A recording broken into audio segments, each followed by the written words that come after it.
escape with all this. But I told them, as long as Allah gives me the breath, you will have a voice from the West, because it will be my voice. And I promised them I would write that book. And I promised you 1 year ago. That's what I was here to do, the Azad Kashmir, the camps, and get the sense of how it is not to be in a unified Kashmir. And let us now do some coordination of all these efforts, how to coordinate. So we have Dr. Pai, the London group. The London group I can bring, and I hope, inshallah, August 31st, to be back in London to get together, to get Ayub, of the Kashmiri leader of the organization there, connected to a group called CABU, Council of Arab-British Understanding. It's something that was started 23 years ago, and I was among those members of Parliament, both sides of the House in their British Parliament, both the Conservatives and the Labour. They're all members. And it was to promote the Palestinian perspective and human rights and the violations by the Zionists in the State of Israel, to oppose that and expose that and to work for the Palestinian cause. They're still very well organized and active, and I want to bring them in on the issue of Kashmir, because this is a very powerful group that goes. They introduced me to Sir Geoffrey Howe. I was able to talk with him one-on-one about the Palestinian issue. And they invited me to the House of Commons, which I addressed the House of Commons on Palestine and U.S. policy. I think the same thing can be done for Kashmir. And I want to get them involved. So hopefully that's going to happen on another international scale. And there's just so many things. And in London, we had a real,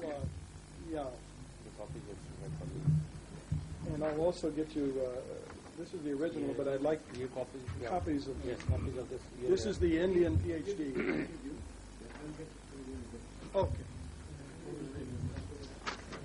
And then we feel that the current, talking to lawmakers and other people, administration people, I think there are certain opportunities for this Kashmir issue, or U.S. Pakistan, U.S. India, this whole issue. The current government brings in some unique opportunities, which in our opinion are not being fully utilized. And we discussed in great detail this morning with Mr. Sheikh, Najmuddin Sheikh, that in our opinion, that there were some opportunities which he should be aware of.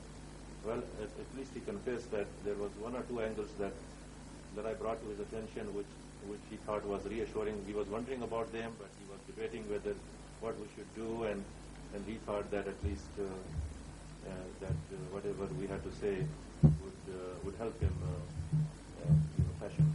So we are, if you want, I would let you know. But nevertheless, we feel that what we get and what we hear in Washington, and Benazir is planning to go there, and that has to do with Prime Minister gave a statement about linkage of Kashmir and nuclear issue.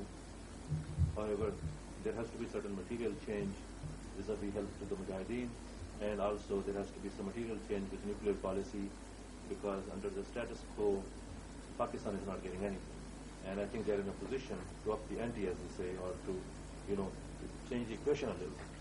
And that way, I think Benazir can get away with a lot more than what we have right now, because there's a same degree of goodwill for her in the Clinton administration, and as well as in the members of Congress. And I think that goodwill needs to be utilized, and it has to be utilized now. Yes, sir. So that's basically.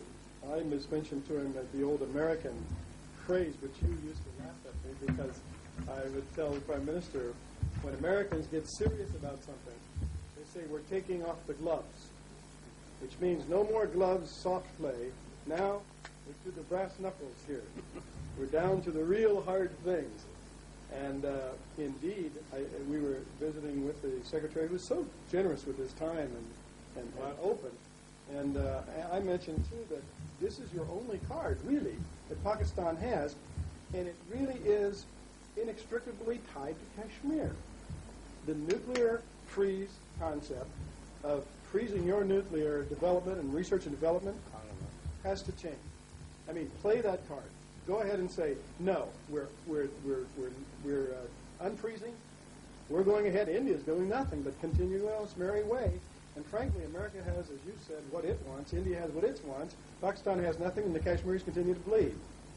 So that has to stop. And this is what we presented to them. And if we have the opportunity, inshallah, with the Prime Minister herself and Nawaz Sharif and others, this is what we simply, as two Americans who are not obligated to any political party, this is the beautiful part, that we come as American friends saying, we want you to succeed. We want Kashmir to stop bleeding, and this is how. And so the other thing, camp took off by itself, Prime Minister. After you left, I was contacted by Dr. Robert Schuller, who is the most preeminent Christian leader in America. He's the only one on television in 102 countries every week. And he is a man of positive faith to one God. He doesn't, and he's very loving. He wants to be a peacemaker. And he heard me lecture about camp, and he called me. I never knew the man, and he has a large organization in California, but he reaches all over the world, Eastern Europe, Africa, all the continents. And then he said, William, camp. He said, Christians or Muslims for peace. This is where we Christians must go. We must reach out to our Muslim brothers, because together we can resolve issues all over the world. This was his, and I thought, I'm sitting with Prime Minister again back in Muzaffarabad, because these are the very words, Prime Minister, when I first met him in Islamabad at the Marriott, when I just mentioned a little bit about camp. So camp, I began, and he said, I want you to build camp. Keep doing what you're doing. So I began to, and now Pope John Paul, I have an open invitation from him about camp. He'd like to meet with me, and my goodness, it's just starting to go. Now, we're ready. I grew up, and I'm going to leave a copy of this with you. A real plan up through the year 2000 for camp. A realistic, to establish camp as an international organization, self-supporting staffed offices in 7 continents by the year 2000. And establish camp chapters in all 50 American states by 1996. And by next year, 25 major universities in America. We have camp chapters of students where they take up issues like Kashmir, and they debate them. This could really be amazing. And the most important thing, we will have, inshallah, the first ecumenical peace summit. That's what I'm calling it, because that's what it is, an ecumenical peace summit. And the Islamic Foundation wants to host it in Great Britain.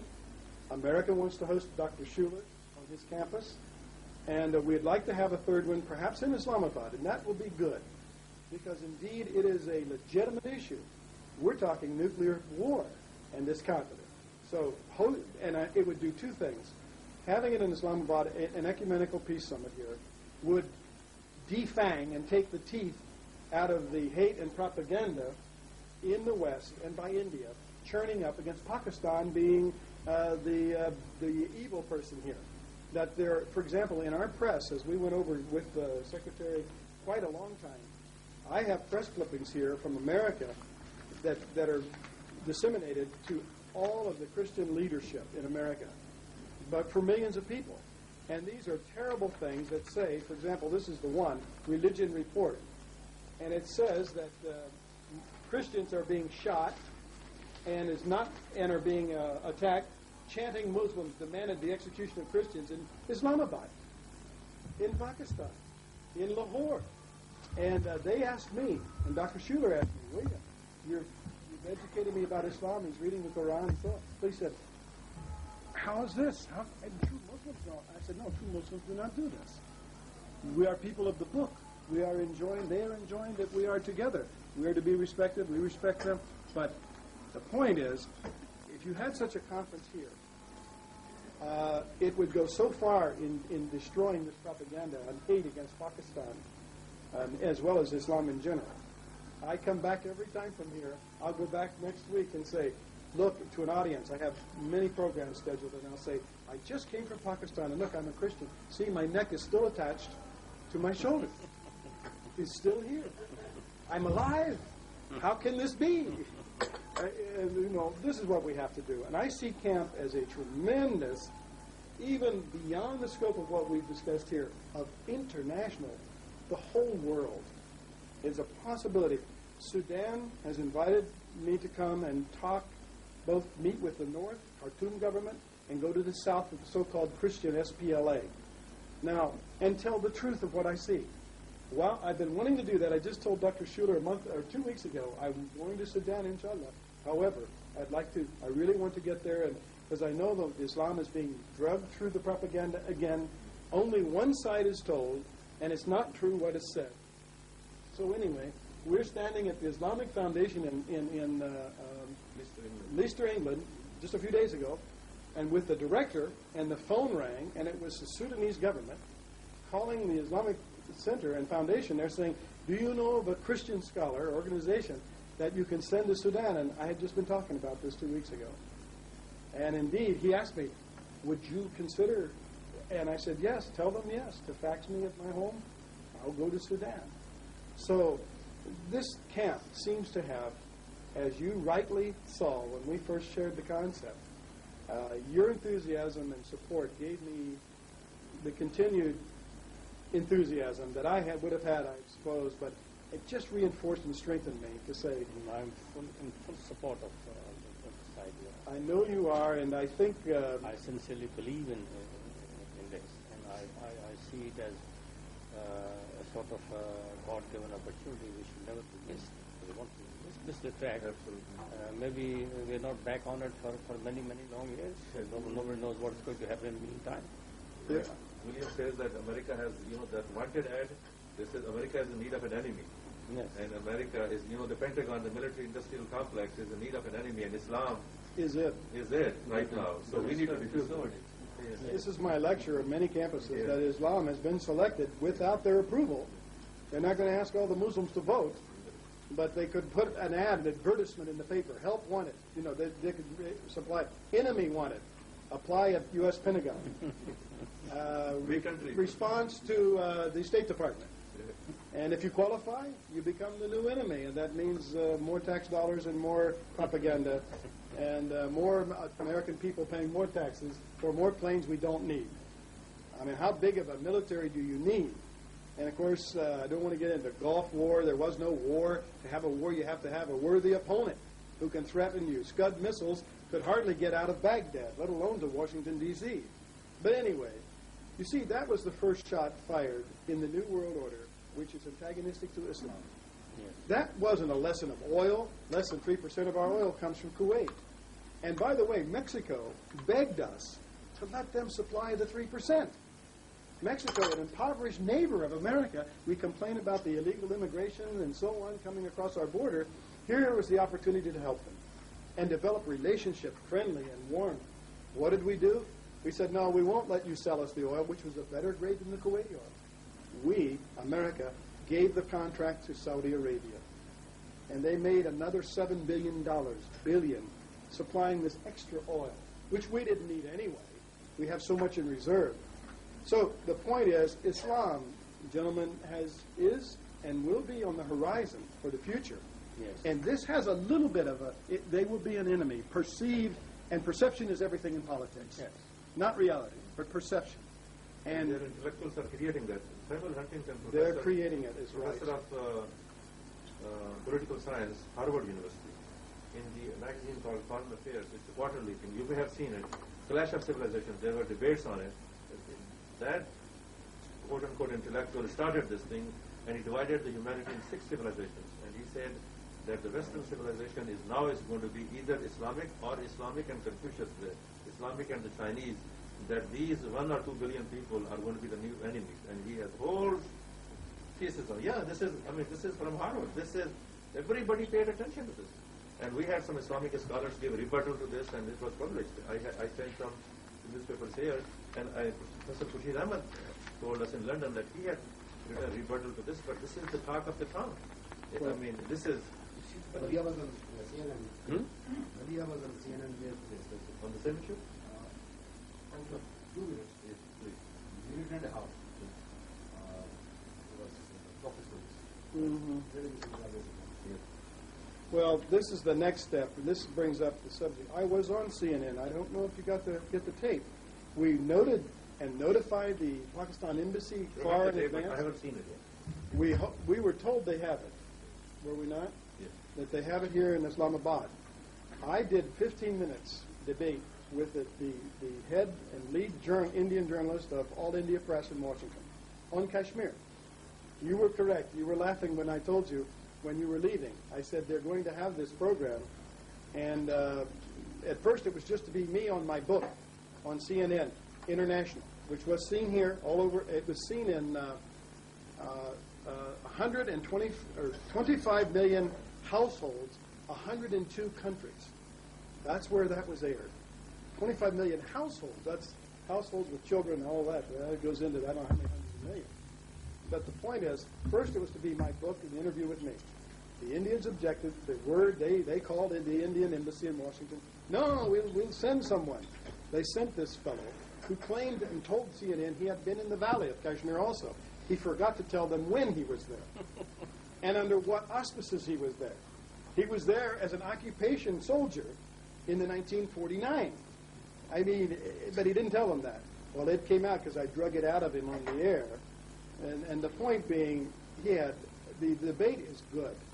I hope you all, we've got to get you, inshallah, a copy of that because it'll show you what they're incapable of dealing with the most simple truths of the issue.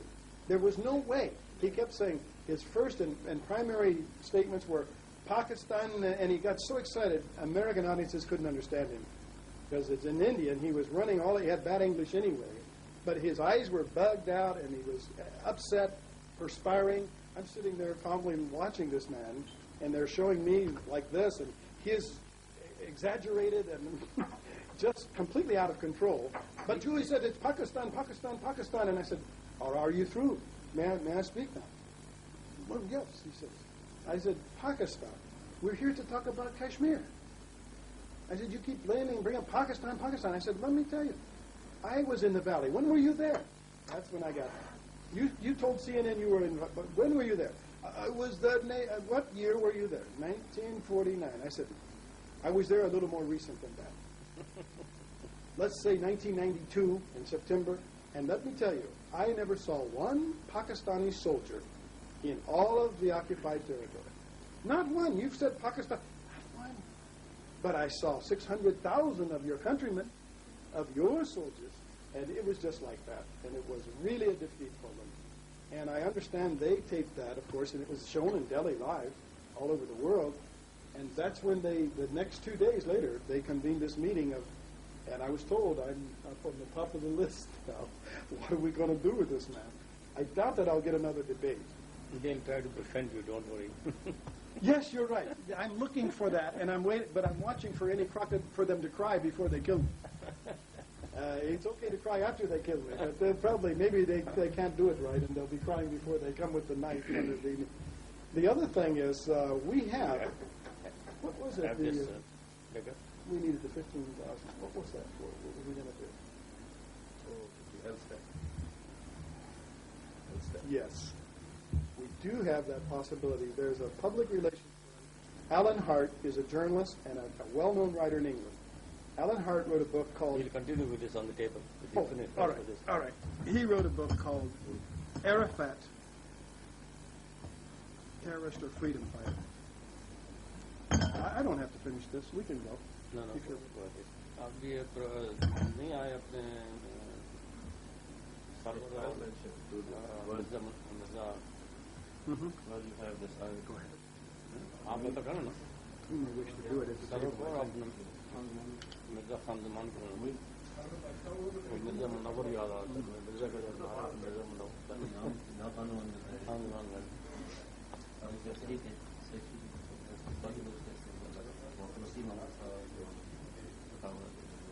Send it with the regards. They couldn't be here, and they would much rather be here, but I guess the schedule, everybody's busy. How the same. I'm just so glad that everything, at least the parts in which everything is going on schedule. Your transmission, and everybody has been a big help. Has anybody read that? You read that translation? Yes, I read parts of it. I just got a copy. I think it's very effective. I was telling William. You just read the back I tonight, read the back, sitting here. I glanced through it and read the back of it. I think it touched me more in Urdu than it touches me. Like, for example, see the grave and lahad, the word used, I was telling William, and martyr and shuhada. See, in Urdu, I think I can relate to it much more in Urdu.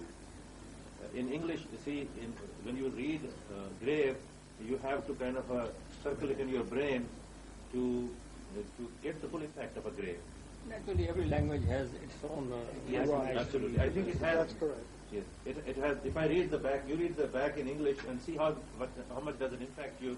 When you read the back in Urdu, at least to me, it really impacted me more. And I conveyed this to William that Yes, it did. that I think it is. I was hoping that it will be. It will be still more powerful, the most powerful in Arabic language. Yes. That's true. Arabic has that power. It does. Unique. Quran is, I started reading in 69.